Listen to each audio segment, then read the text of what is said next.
Here we are. This is the group of people from more or less Girona via Tenerife. somewhere. Where are you? Mallorca. Yeah. Barcelona. Tenerife.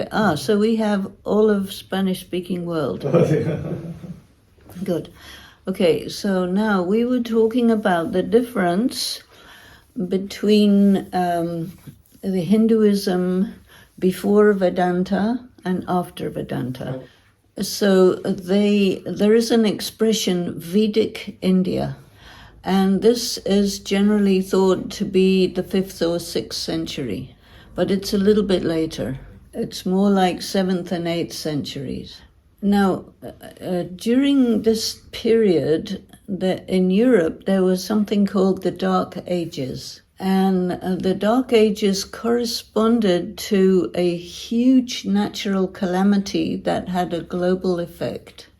And nowadays, researchers in paleontology and all that are saying that this is because of a huge caldera exploded in Indonesia. This is Krakatoa. This was so big that the ash from the volcano went into space and it couldn't come down. The Roman Empire disappeared. Everything, normal civilization globally was impacted and basically stopped. There was a big cholera pandemic, and the grass doesn't grow properly because it was dark. The sun didn't shine properly. Okay. So this was there were civilizations where the military were using horses always. And so the horses need grass, so they all died. But cows can eat anything, so they didn't die. But basically, mostly everywhere in the world, it became quite primitive, and it was catastrophe. And so there are some writings about this in China, in Russia, and in Europe. But the area around Indonesia was completely destroyed, no survivors. As the humanity came back together and the ash gradually went away and everything started again. And so this corresponded with the time when the Buddhists, the Christians, the Hindus, and the Islamic people started to write down their scriptures. So in Christianity especially, they talk about the Second Council of Nicaea. And in India, there was something called the Manusmriti. So the Manusmriti, in English, they call it the Laws of Manu. So in this time, they introduced the idea of patriarchy. And before that, the women were the priests. And this happened globally. Everybody, I don't know why, they thought that the problems in the world is because of women. And so this culture of patriarchy started from that time, and the religions became patriarchal totally. Also, they became materialistic. And you remember in Europe, there was this story about destroying all the witches. This energy against women created polarities in the world. And this corresponds with the beginning of the Iron Age. So Baba talks about Golden Age, Silver Age, Copper Age, Iron Age in 5,000 years. And in Indian scriptures, they give a lot of importance to this word 5,000 years. So all the dates of Shankaracharya, which is from 7th, 8th century, were in modern times, all the Hindus, gurus, they say Shankaracharya is 5,000 years ago. And so even in that time, they changed the religion, and in modern times, they're changing it even more in that direction. I see. So not very many people know about this, because we're living in the time of any information, if it's widespread on internet, then it's considered truth. So whatever I am saying, the other people will say it's not true. But at the same time, it fits very well with what Baba is saying. When Shiv Baba came, 1936, 37, somewhere around that time, he came very specifically to destroy this Vedic concepts. So you find some very famous statements in the Gita, which is often mentioned in the Murlis, because there are many quotations from the Gita in the Murlis. So the Gita in ancient times was spoken only by the Brahmins. So the Gita is inside the Mahabharata. So all these legends and so on were brought together during this Vedic times and written down. And they mix up ancient knowledge and modern knowledge, and they interpret it how they want. So in this quote that I will tell you from the Gita, it uses the word dharma. And in India, they translate the word dharma as religion. So you will see in the Murli, he talks about deity dharma.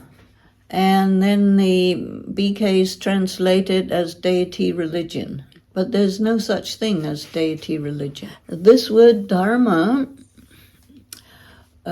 refers to a kind of narrative about what human society is about. Mm-hmm. It's like ideas. The lifestyle is very superficial. Religion is very dogmatic. But civilization is a better explanation for dharma. So right now we are in what they call Western civilization. And the Western civilization started from this time of the Council of Nicaea. That's the base. Yeah. It was about 750, something like that. So when Galileo came along and science started, there was this big clash in between the Christian religion and the scientific community. In India and in Arabic countries, they developed science quite early before the Western world. So, for example, medicine began with a man called Galen, and he was from Turkey or somewhere like that. Yeah. You see, and medicine, and that was the time of the Middle Ages. So all of these developments, very, very big changes in the world happen around that time, which Baba says this is the beginning of the Iron Age. So this confluence between Copper Age and Iron Age corresponds with this explosion of Krakatoa. So BKs always talk about ancient Copper Age Hinduism, yeah? Yes. But most of that was destroyed. So when the BKs talk about ancient Hinduism, they're really talking about the Iron Age Hinduism. But this was not known to Brahma Baba, not known to anybody. It's only now emerging, this time of big change. So when Baba is talking to us, who he talks to is very simple, basic Hindus, not the intellectuals. So the Vedic India is only for the educated people. But the agricultural people, the village people, they carried the pre-Vedic Hinduism in their stories and practices and beliefs. So this is very important because Baba is making bridges between Gyan and pre-Vedic Hinduism. When Christianity was spread in different parts of the world, there was a pre-Christian beliefs also there. So although Jesus Christ came 2,000 years ago, the spreading corresponded with this time of the Second Council of Nicaea, because Christianity became the religion of state of the Roman Empire at the time of, I think it was Constantine. This is why Constantinople was a very important political place of Christianity. These people, Abraham was a Hindu, and Jesus was a Jew, and Judaism is part of Islam. So they all go back to Abraham. But the Quran is more recent, you see, because all these scriptures, they say it was written a long time ago, but it's not true. It was written more recently. And the religious authorities change everything. And then if you disagree with them, they kill you. So in this way, the narrative was made very fixed in all the religions. And because of that, there's some variations between the religions. And they don't allow anyone from one religion to read the books of another religion. And so majority of people were not educated. And if you disagree, you get killed. Now, nowadays, it's coming back, this idea, if you don't agree, we kill you. And so, anyway, so what Shiv Baba can do is give his knowledge to the people who are still connected with the pre-Vedic concept. Now, in the Gita is mixed up Vedic and non-Vedic. And when the Vedic people wrote the Gita, they wrote it in such a way that it's very easy to find out which bit is Vedic and which bit is non-Vedic. You see, so they wrote it in Sanskrit, but they did not hide their changes very carefully. It's very visible. But the Gita is very difficult for people without Gyan to grasp, because everything is contradictory and upside down and inside out and strange. But Shiv Baba says, I have come to give you the real knowledge of the Gita. So this phrase, which I've been wanting to tell you for the last few minutes, is whenever there is the extreme of irreligion and unrighteousness, I come and I destroy irreligion and I establish righteousness. This is the usual translation. So you will hear in the Murli sometimes, in the classes of the Dadis, dharma and karma. So the Gita is about karma philosophy, and it's also about dharma. Okay, so now, adharma, they translate it as people behave badly. And that's what all the BKs believe, because they're Hindus. This is normal. But they do not think that adharma means the Vedantic ideas. But if you look in the Murlis, when Baba says those people, you don't know who that is, because he never puts his finger on which people. Sometimes he refers to the Arya Samaj. And the Arya Samaj is people who don't accept any kind of worship of any deities. And they're a new religious movement. But when he says those people, he's talking about the sannyasis. And the sannyasis are followers of the Shankaracharya Mat. So Mat means ideas. And so the Shankaracharyas made the Hindus think that their ideas is the same as Hinduism. Now, if you see the picture of the Kalpa tree, you have it in your mind, yeah? You will see at the end of the Copper Age, there is this branch called Shankaracharya. And so that is the meaning of adharma. And then you see up the middle of the trunk, you have bhakti. Okay? So when the small destruction came in the Copper Age, then the kings of the Copper Age remembered the Confluence Age. Because who become the kings is the Jnani people. But you have many, many births, and you carry the traces of Gyan in your soul. So who become the kings in the Copper Age is the old kings of the Gold and Silver Age, more or less. Yeah, so even in Copper Age, it's still running. Because circumstances of the small destruction is the same as circumstances of the big destruction. But the big destruction has nuclear bombs, and the small destruction doesn't. But otherwise, the small destruction is total global catastrophe. And it's possible that the cause of it is a planet or a big meteor hit the Earth too much. So when this happened, everybody's asking the kings, give us explanation. Because this was the first experience of trauma in humanity. And when you have trauma, it can open up your subconscious. So it's very easy in that circumstance to remember the time of the confluence age, this time now. And all of us, we came in Gyan somehow, right? What made us come in Gyan?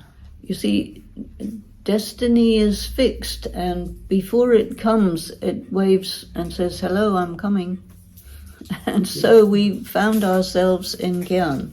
We become seekers, we disagree with everything, and we want to know. Only Shiv Baba knows about how consciousness works and the scale of eternity. So when the time comes, you start remembering, because the soul is connected with the future as well as the past. Okay. So whenever there is a huge, big impact on the soul, you never forget it. Oh no, the trauma of global destruction. Our little baby traumas is nothing. I mean, I know I have all your questions, right? So you want to deal with baby trauma, but we'll do that later. Now we're dealing with big trauma. Because it impacts the total world. And Baba called you to his school, right? And you said, yes, I'm coming. And then he said, this is the knowledge, and you said, yes, it's true. Who can say, yes, it's true, if it's already there in your soul? So we remember it. Look, she said, she came in this house, she remembered it. So it's the same thing. You've never been in this house, but in the last cycle you came here. So if you remember it, it is an indication that maybe you experienced something very powerful in this house. So he's teaching us many things on many levels and all about consciousness. And so what happens in our BK life is that 2017 Baba stopped coming. And all the daddies flew away. We have one left. And so BK's headless. And so what does everybody do? They do what Hindus do. They create memorials and they repeat what happened before. So we repeat the Murlis since Baba left the body, and we repeat the Avyat Murlis.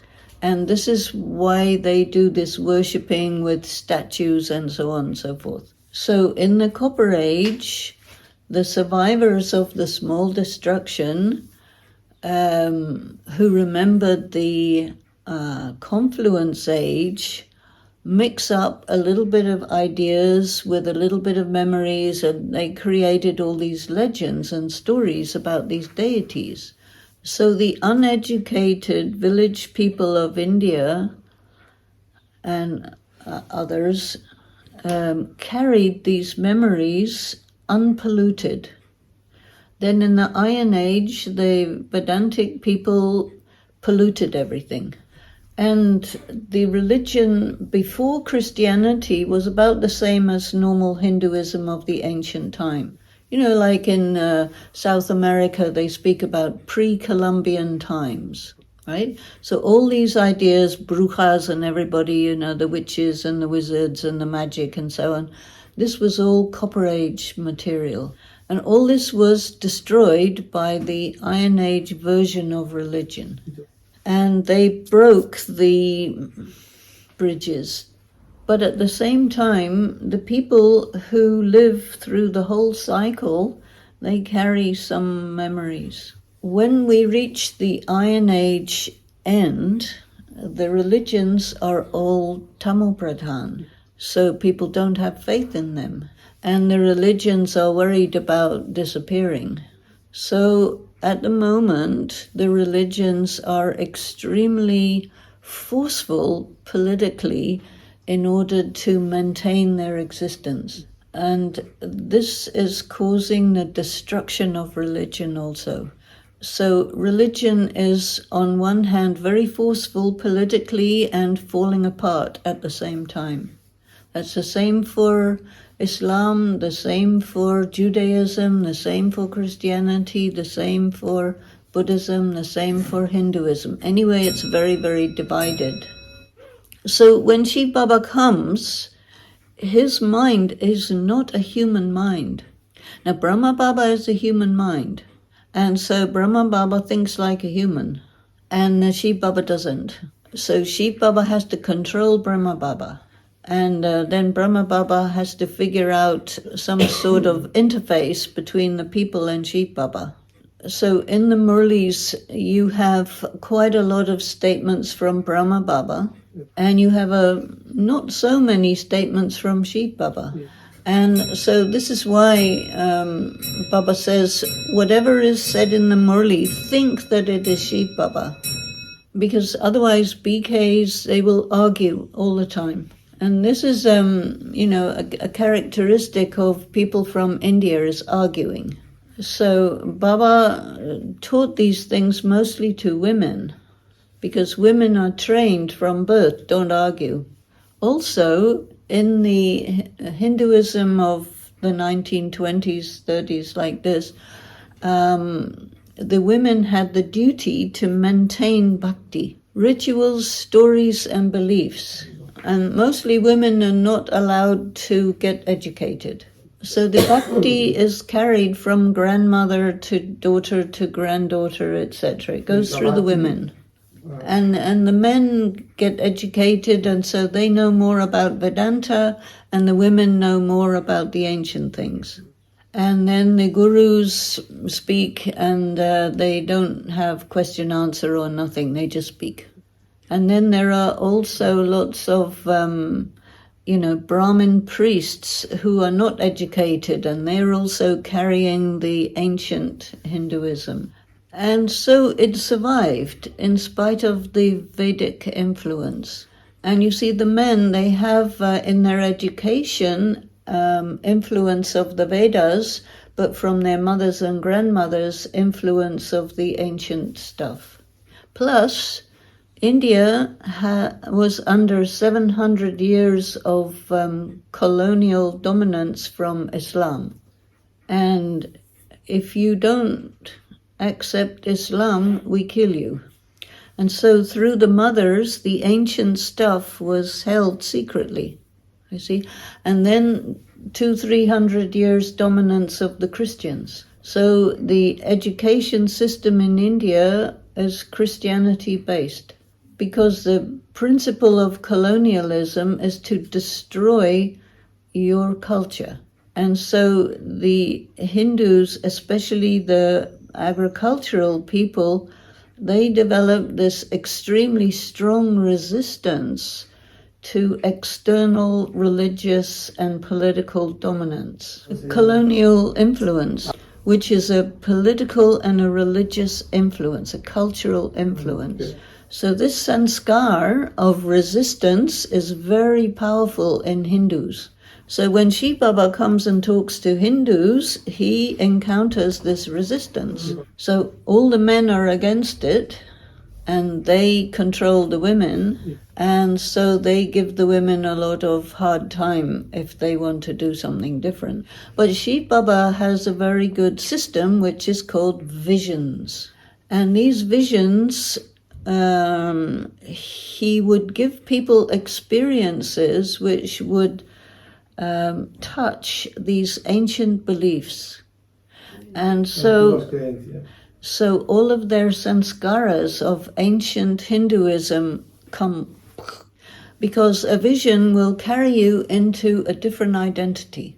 And then Shiv Baba will say, this is your real identity. And Shiv Baba's impact is more powerful than the impact of their Lokik culture. But the men didn't have these visions, no? So, A few. Brahma Baba had, and a few more. But the people who came to Baba for the classes and everything, they were women. In the Sindhi community, the men are all in foreign countries making money.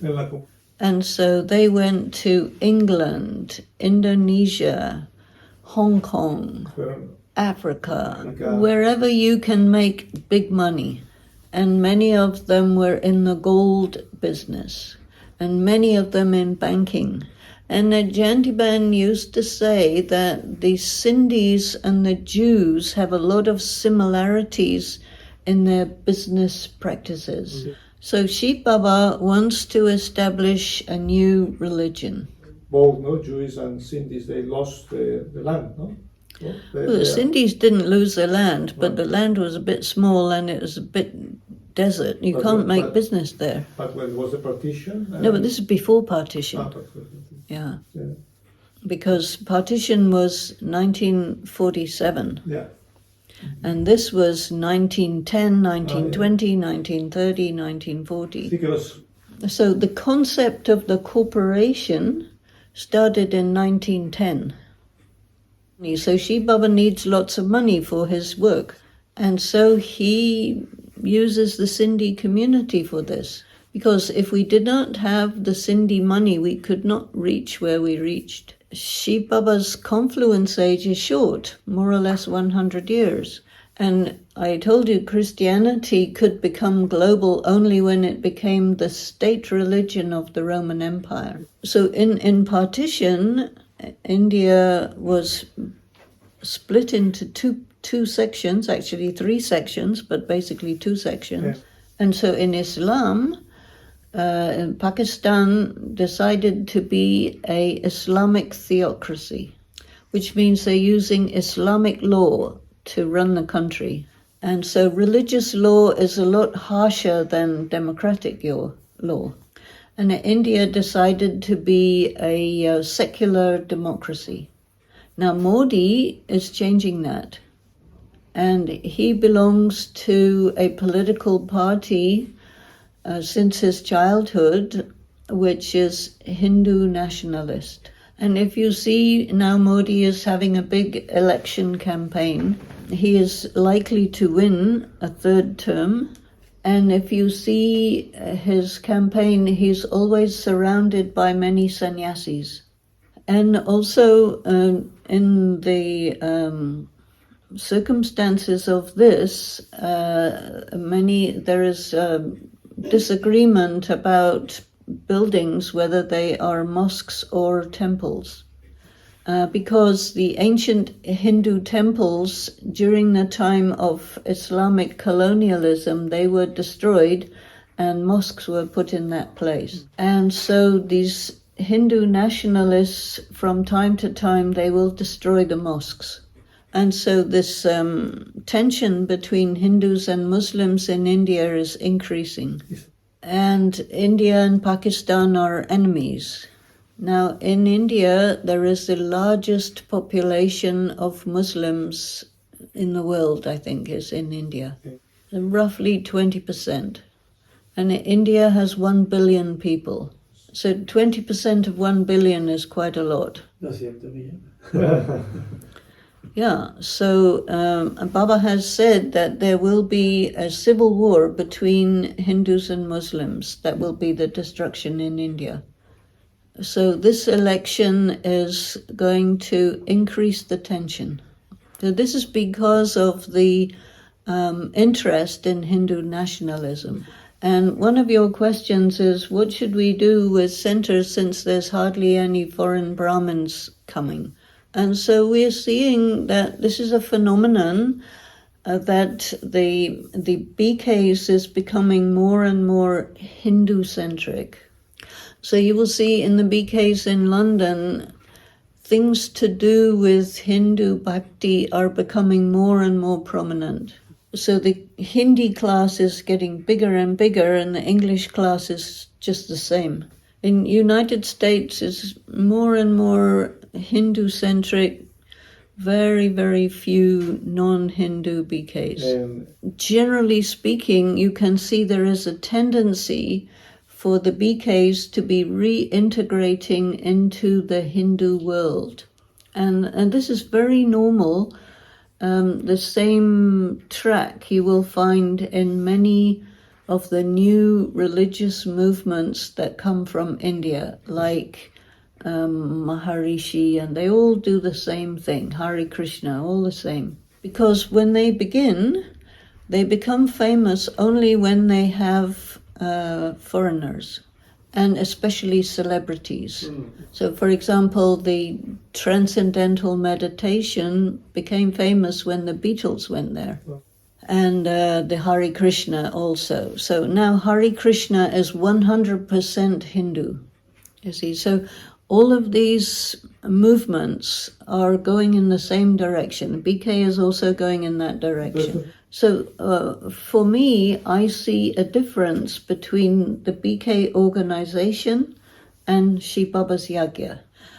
Because, of course, Shiv Baba is establishing the golden age in India, but he still considers himself the father of all souls.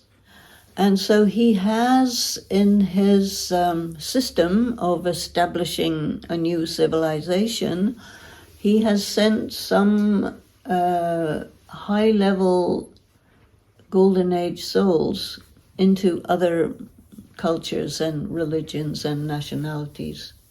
So who are we? Who are we? We four, we five. Who are we? So we say we are Brahmins, right? We say we've had 84 births. We say we are doing Raj Yoga. We study the Murli and do everything just the same as anyone would in India, or better. But it's a small group. This is one of the reasons why no more BKs are coming in foreign countries. So Baba, first of all, he is collecting the kings, the dadis, the super yogis, these ones first. And then he creates the kingdom. Okay, that's 900,000, more or less. Then the devotees. The devotees are not required in foreign countries. In foreign countries, he needs some people who can prove that the foundation of their religion and culture is the same Shiv Baba. It's the base of Christianity, it's the base of Islam, it's the base of Buddhism. And our study has been enough. We can do this. So we know Christianity and we know European culture. And I spent a lot of time in America, so I understand America, I understand Canada, and you understand Spain. And Spain means South America in terms of culture and religion, right? So he has got enough of us to do what he needs done outside India. So now, no more Baba, no more Didis, no more Dadis, just us. And what do we have? We have, in the political leaders, they are talking about nuclear war. And climate change says, you know what, I have some interesting opportunities for you. And Hindu-Muslim is disturbed. So now we are very close to this destruction. And now we have advanced party. Advanced party, there's daddies and everything, they're all getting ready to operate. So Baba's work is basically completed. Quite a lot of people, they became karmatit. And so doing what we were doing all this time is now not working so well in terms of service. Centers are closing or getting empty. We don't necessarily know what is the job. That is one of the questions we were doing. Yeah, I see. So what I'm saying is, who is doing this job, us or Sheep Baba? Yeah. So Sheep Baba says, I'm the boss, by the way. Si Baba dice, yo soy el jefe, ¿no? And I found it very interesting. In the last Murli 2017, he said, look, this one is not head of the Yagya. I am head of the Yagya. Dice, yo soy. Because the present people who are in charge of the Yagya, they are in the direction of Hindu, in the direction of Modi, in the direction of integration into India as a very powerful gathering of people. So the BK is really integrated into conventional Hindu India. Not only in India, but in the Indian diaspora. People from India who live outside. So things are different. And even the BKs in India are feeling it is different. So you have some people who are more just, they want to be Raj Yogis. And then you have other people who want to be famous and in the institution. And it's very interesting. It's a phenomenon. Es un fenómeno interesante. It's interesting, but what do we do now? Well, this is a very important question. So the big question is, what is next? So let us have a tea break. Vamos a hacer una pausa para tomar un té. That's my thought, because I need to...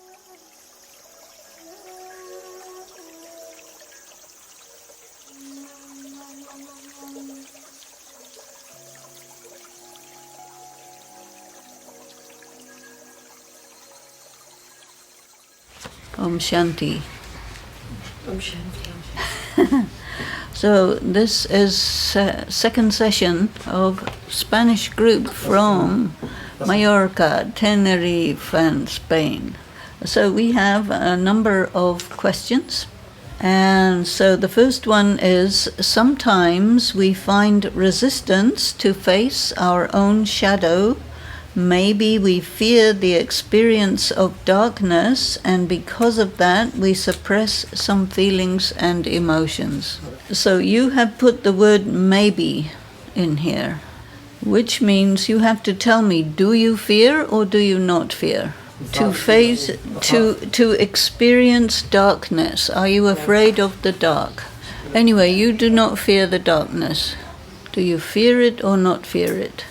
Everybody has some darkness, and everybody has something that they don't want to deal with. And when we do yoga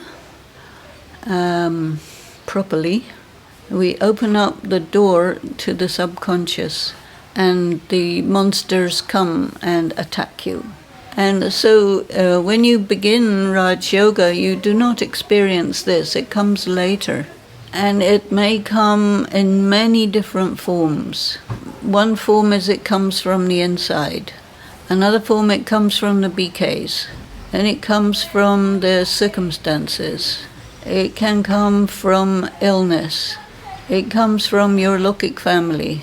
All the different kinds of opposition that you encounter, it's about that.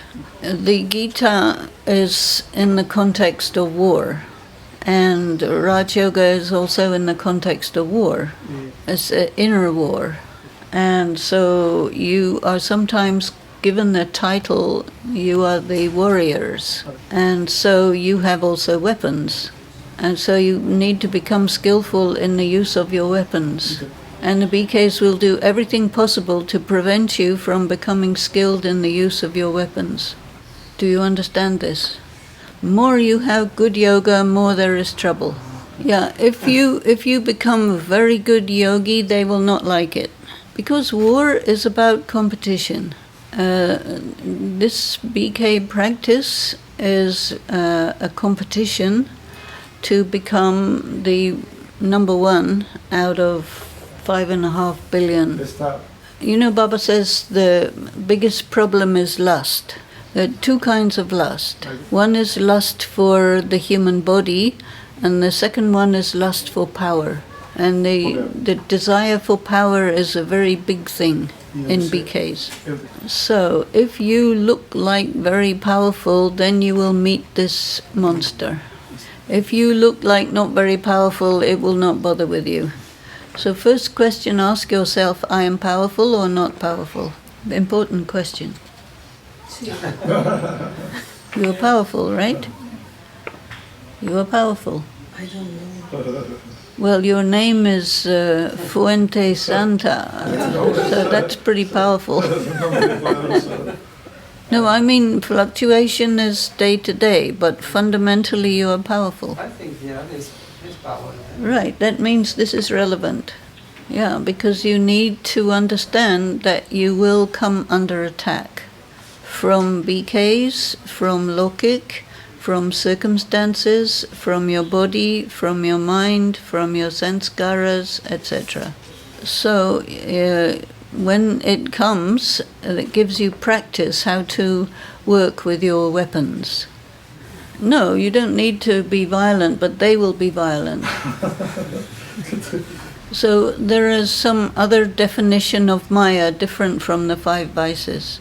So the 5 vices is called Maya for babies and for religious people, because religious people always trying to fix everybody's behavior. So this is not the job of a spiritual warrior.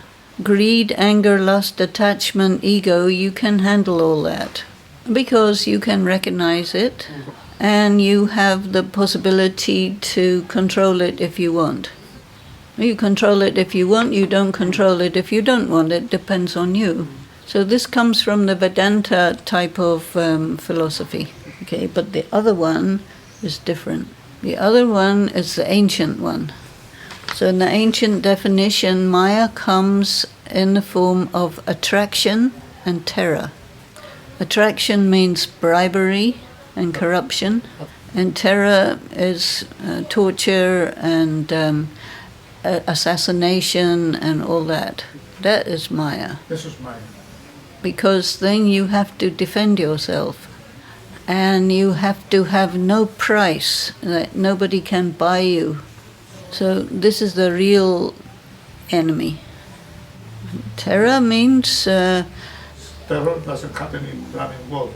You kidding me? Assassination? No. Yes, The Brahmins, assassination, but you get character assassination. All right, okay. Bribery? Okay, character assassination. Bribery? Oh, if you do what I want, I will give you position in the organization. This is bribery. So these are systems to prevent you from purity. So purity is not just don't have sex. That's very simple purity. The real purity is you do nothing against your conscience. This is serious Raj Yoga. That's what you want, right? Yes. No, but others will try very hard to corrupt you. You suppress yourself. Yeah, why do you suppress yourself? Because other people tell you that you have to. No, not to create problems with Exactly. So this is called systematic, institutionalized disempowerment. Right? Your government does the same thing. This is why there are revolutionaries and then they kill them. This is the position of a serious Raj Yogi. So because you have to navigate this kind of environment, this is called politics. Because if you want to be a king, then you have to deal in politics. Yeah, when you have a small number of people and innocent people, it's okay. In India, you have large gathering. So when you have many people, all this comes more. And the majority of Western people are very naive. So naive people don't do this too much. But when the circumstances are complicated and the numbers of people are big, then who are the first people to die? The naive people. This is like that, huh? Yeah, in war it's like that, in life it's like that. This question is in the context of the big battle. And the big battle comes sooner or later. So main thing is you have to think about what position you wish to take in that context. Some people, they are very idealist, because idealism and interest in spirituality goes together. and you think God is great and good, and all the godly people are great and good, and everything is nice. And it will be like that until it's not. Sooner or later, they will come. And at that moment, you are no longer a child. Right? So a naive person is like a child. And so a naive person is also very pure, but does not understand danger. And sometimes will fight a wolf with a spoonful of sugar, and that won't work. Because the wolf will say, throw away your piece of toli. So the naive BKs, they all want to be nicey, sweetie, have a piece of toli. So some people, they experience these negative things from the beginning of Gyan. And that happens more in India because the society of India controls people very strongly. Yes. But in our culture, people are more individually responsible for themselves. People are more individually, this is me, this is my choice, I do what I want. And if anybody doesn't like it, too bad. But in India, it's not like that, because in India there is this idea that you are owned by somebody. Especially women, they are owned by their fathers, then their husbands, and then when everybody's dead, they're owned by their son. And if she is not belonging to somebody, then the public can do what they want with her. So it's quite dangerous society for women. And then for men, the younger ones are controlled by the older ones. Yeah. So the boys are controlled by their fathers and their grandfathers and all this. So whoever is older and more masculine has more power. Okay. And if you've got money, that's very helpful. So people are afraid of violence. Okay. And so because of that, it's very easy to corrupt them. So when you corrupt people, the way you do it is you force them to do an action which is against their conscience. And it's the same system like the mafia or something like that. And once you made somebody do something against their conscience, you own them, you control them. So it's very important to keep yourself free. And if you are very visible, then somebody will come along and try to take away your freedom. So you have to make yourself clean, pure, powerful, and invisible. That's a good arrangement. They do it consciously? They go after you consciously, or sometimes not so consciously? Very consciously.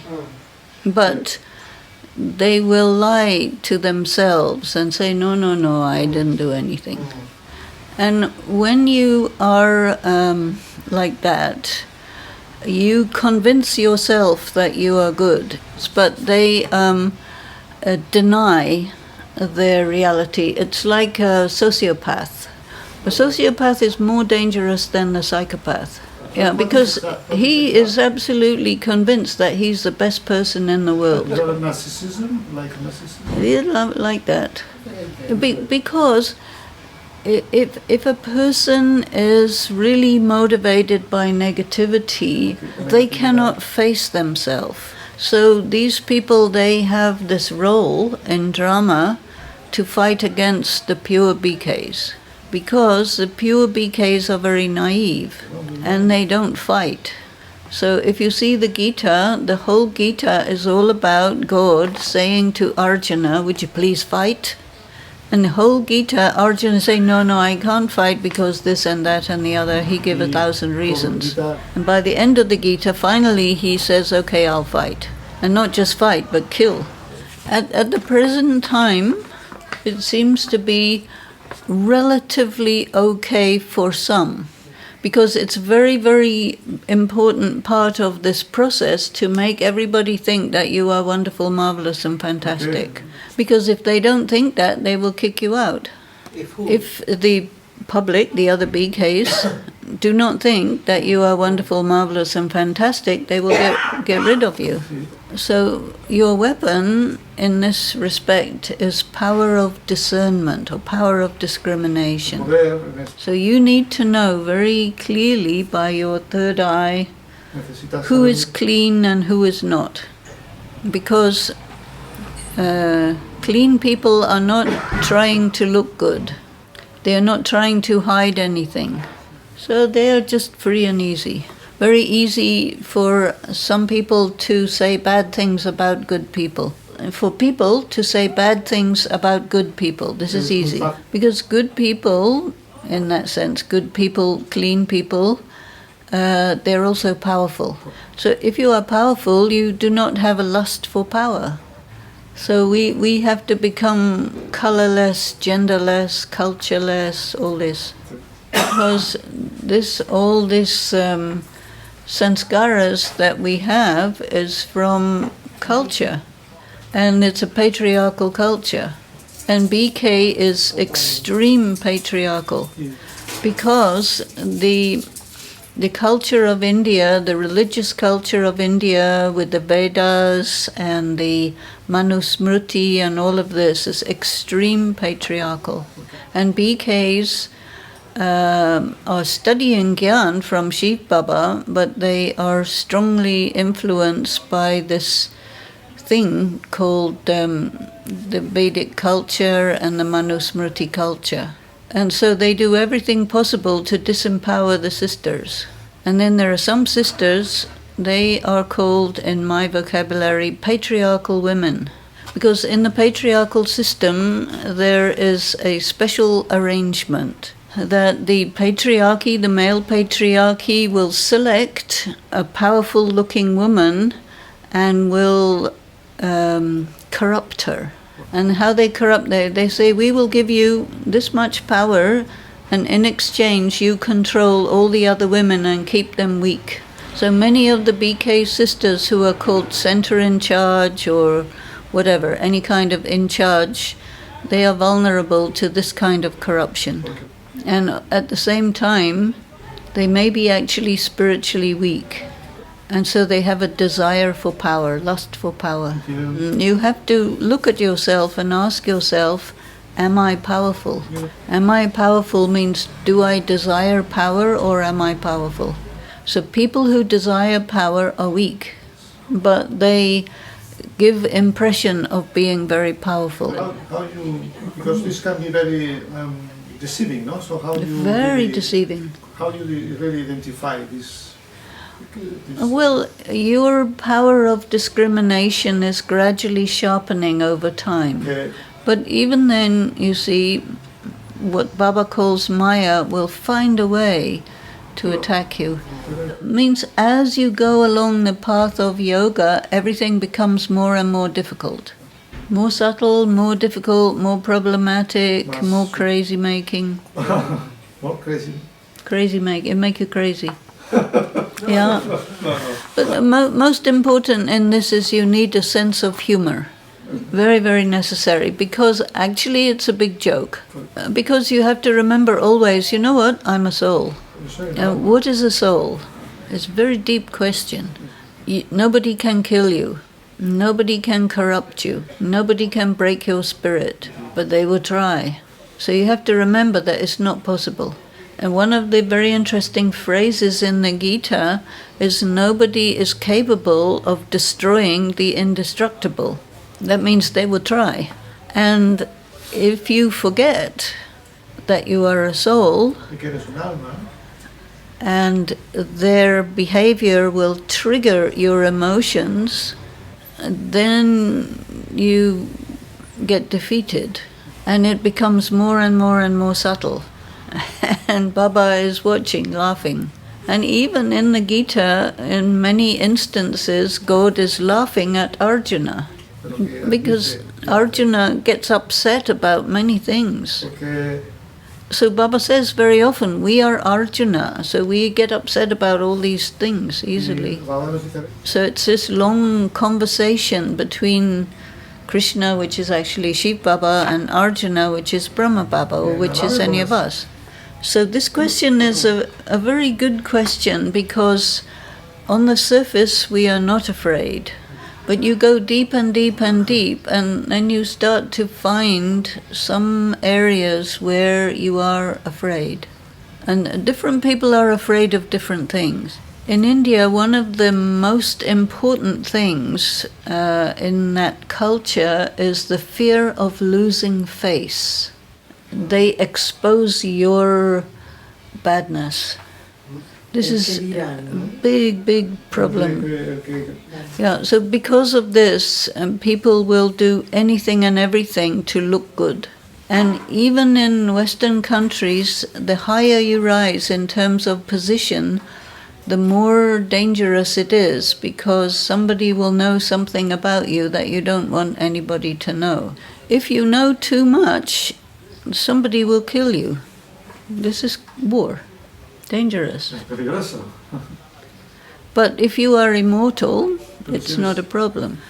So you may decide that this game is not interesting for me. So then, okay, what are the other games available? So you may say, okay, you have to ask yourself this very important question: what do you want? You see, these are the people who want power, okay. So you're powerful souls, you don't want power. What do you want? Maybe you want love. Many people want love. And Baba says, I am the ocean of love. But you have to be faithful. You have to be clean. Because now you're not playing with other game players, you're playing with me. So you want love, I will see what you do. 24 hours a day, and I will know what you think, I will know what you feel. So you want love, you have to be honest with me. And you have to have faith in me, because sometimes I will be close to you and sometimes I will go very far away and see how you manage that. So this desire for love is probably much higher quality aim for a BK than the desire for power, because love for God, and you want God to love you. Anyway, he loves you, but he is not loving everybody equally. He is interested in those who really want to be loved by him and who love him really. And so he will test you to the limit and past the limit. He needs to test you? Oh, yes. So this tests from God is much more complicated than tests from humans. But then you're dealing, it's me and God and nothing else. That's good. That's one kind of desire to be this much close to God, and to and that's the real surrender. Because what happens is people in certain circumstances will remember a human being and not God. And I mean, who is an instrument of God? It depends on God, not on some title. You see, because like there's lots of BKs, they say, I am an instrument of God. And they talk about instrument, this instrument, that instrument. Instrument of God is Brahma Baba. It was not Brahma Baba's idea, that was Shiv Baba's idea. No eran las ideas. Instrument of God, Dadi Prakash Mani. So in the Avyak Murli, Baba said you have to consider yourself an instrument. So everybody says, I'm an instrument. Y todo el mundo dice, oh, yo soy un instrumento. But it's not an instrument at all. That's like, I'm a CEO. That's, there may be somebody who's, making bhog in the kitchen. That's an instrument of God more. Because the instrument of God means this person is not creating any obstacle for God to work through. As an instrument does not do his own idea. But No, he like- tests. He tests also directly. Of course. So If he brings a situation so that in order to test you, he brings yeah, it in the yeah. Interesting concept. Never thought about it. Yeah, something new. Otherwise it's not a relationship. De otro modo no es una relación eso. Okay, so it's a game with him. For example, you may fall in love with some girl, for example, and you think, okay, maybe I will get married with this girl, and you want to make sure that she is faithful to you. So you will test her until she's half dead. This is normal. Eso es normal. Normal in the patriarchal, ¿no? Yeah, well, Baba is quite patriarchal. Digo, es normal en el sistema patriarcal, ¿no? He says, I am Ram and all the souls are Sita. All the souls. Well, it's very hard to say because Baba, he says, I don't do anything. Yeah. Everything is drama. But when Baba is testing you, you know. Especially when you fail the test. Okay. If you lose faith in yourself, then that's insult to God. But he gives a second chance, right? He gives 1,000 chances. Yeah, because he said, I have selected you. You have to be Shiv Shakti, Swadarshan Chakradari, this and that and the other. That is you. You say, okay. Now, if you go against that, Pues si vas en contra de eso, it's like going against God. So he will give you many circumstances where he will raise you up again. But sooner or later he will say, hey, now you raise yourself up. Yeah. sostente por ti mismo, ¿no? He doesn't want us to be babies anymore. It's finished now. Okay. That means you have to be really in your power. That means there will be many, many people who will try to make you give up your power. And you have to fight against that. And you have to stand up in front of people who are in very high position and remember who you are. And they will tell you that you are not respecting them, but actually you are respecting yourself. So sometimes you have to face people in very powerful positions because that is the test. But that can be a big test if you are a little bit afraid of powerful people, because that person will threaten to kill you. Yeah, sometimes seriously. There is one story of a Brahma Kumari whose husband came with gun. Yeah, and he held it in her face and he pulled the trigger. He pulled the trigger. He shot. Yeah. Y la mató. But the bullet wasn't there. But she had to be so powerful to face this life-threatening situation, which she did. And because she made promise to God, I will be pure. And husband said, if you don't give me what I want, I will kill you. So her mentality was, my promise to God is more important than your threat. I'm sure you will not have that kind of test, but this kind of tests happen. I mean, in Christianity, you always have this example of Jesus Christ accept to be crucified. That's quite big. And he believed that God abandoned him at that time.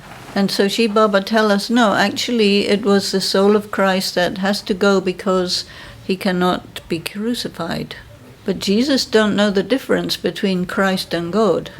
How will he know the difference? It's impossible.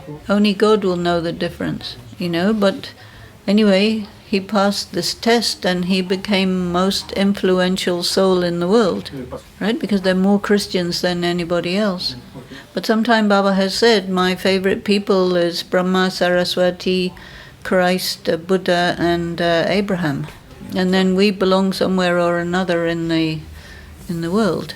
But because we came to Baba, then he says, okay, you may be born in Christianity, but you're not a Christian soul. You belong directly to God. So keep that faith. Do not doubt your value. But all of your culture and conditioning and everything in your life will tell you a different message. Like in Christianity, everybody is a sinner. And then Shiv Baba says, yeah, well, it's not quite like that. Every soul is fundamentally pure, peaceful, powerful, loveful, blissful. And you pass through 84 births and naturally you got some negative karma. But your identity is not a sinner. Your identity is you're a pure soul, direct child of God. So don't forget your identity. And that's very important to have that consciousness. And, if you want to be an instrument of God, you have to have all these things. And if you have all these things, clean, pure, powerful, then he says, okay, I can use you. But if you're just one more BK in the organization, that doesn't make you an instrument of God. This is clear. Eso está claro, ¿no? But this next question is connected. It's a very good one. After the departure of most of the dadis, it seems everyone has to stand on their own feet and effort. Brahmins need to be more creative and explore new ways to churn gyan and deliver the message to the public.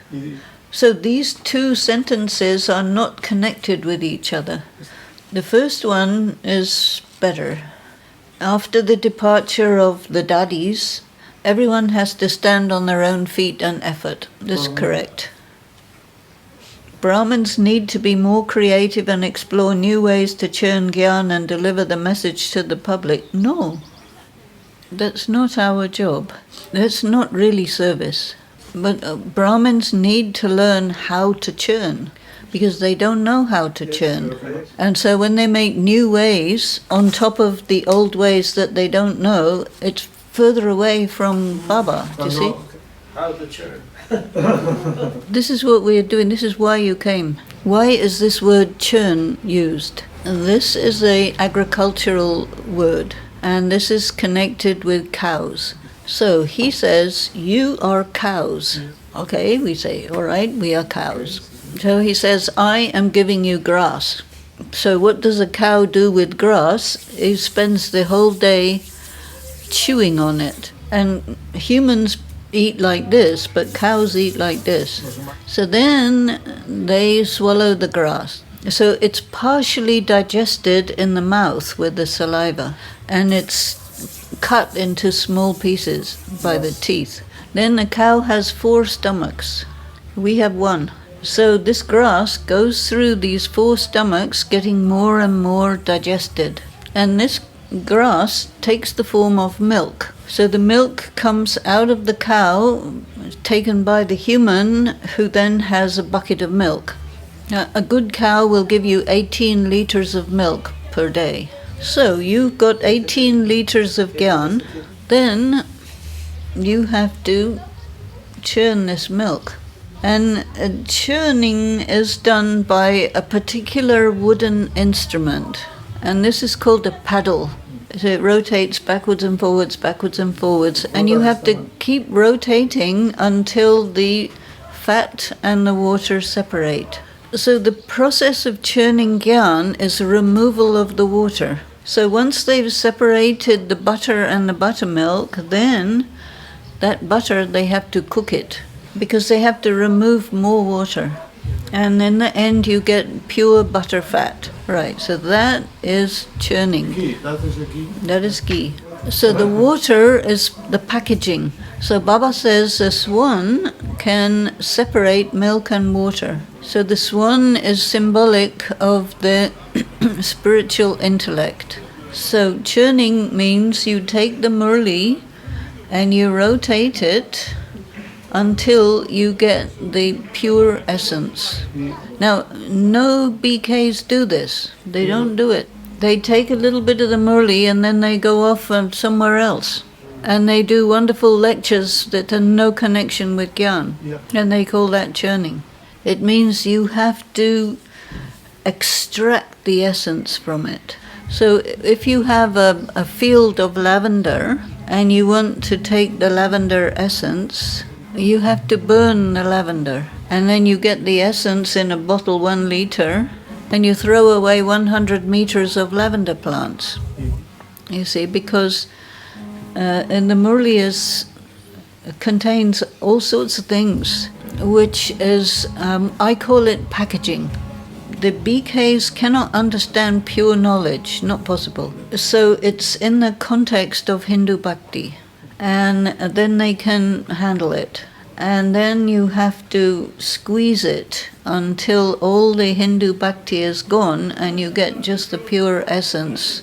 And you do this by spinning, because you have to hold in your mind the whole Murli at one time, because BKs think in a linear way, and 1 point, 2nd point, 3rd point, 4th point, etc. And no conclusion. Be so conscious, remember Baba, spin the cycle.